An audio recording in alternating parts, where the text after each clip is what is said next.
These are the Straits of Gibraltar, and it was from these that on August the 3rd, 1809, emerged the HMS Hyperion from Cadiz.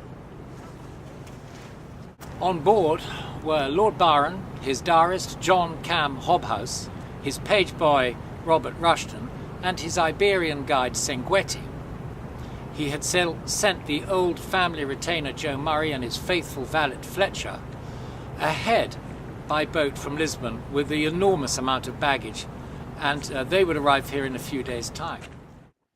Gibraltar, that dirtiest and most detestable spot, was how Byron remembered it, and it is hard now to see why he was so enthusiastic.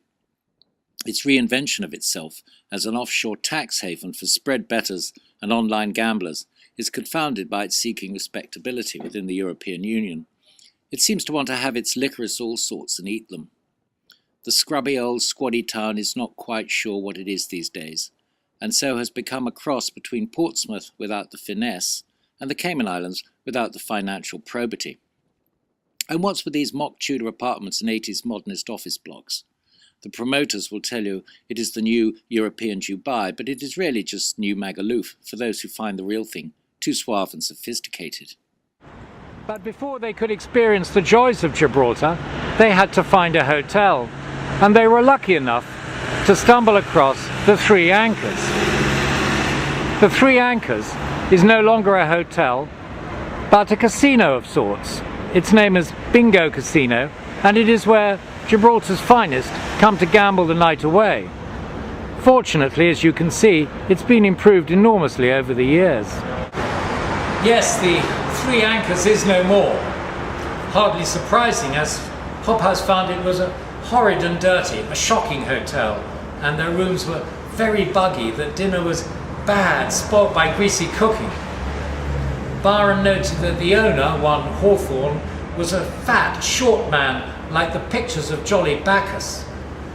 Eventually, they had to spend 10 torrid, horrid nights here, sleeping on a little sofa. In a world of upward mobility, it is, for a while, worth observing somewhere so relentlessly down market, where the star outsells the sun, where pink nylon cardigans and light blue acrylic slippers are stretched around muffin tops and donuts. Many of quite repellent and tattooed aspect, where soft porn calendars hang on the pub walls, where blowing bubble gum is a teenage fad from which one never evolves, where smoking is not only compulsory but competitive, with extra points for chewing gum at the same time and double extras for spitting the gum onto the pavement as you exhale the fag smoke, where the horrible little microclimate is a relief from death by open-ended two-stroke scooters. And if they somehow fail to score a direct hit, there are always the pit bull terriers lying in wait in the shadow of their owners' beer bellies. The three immediate enthusiasms amongst the Gibraltarians would seem to be the collective hatred of anything and anyone Spanish, the corresponding jingoism for a pre-service industry Britain, and the subsequent careful cultivation of the bloody-minded tree. Bloody-mindedness here is a statement of identity, where the perfection of placing imaginary obstacles in the way of anyone wanting anything doing has as many precious subtleties in its rules and variations as does Mornington Crescent. And so, after 10 miserable days in this hot and humid hellhole, they left. Now reunited with Fletcher and the baggage train, Byron nevertheless sent old Joe Murray and young Robert Rushton home.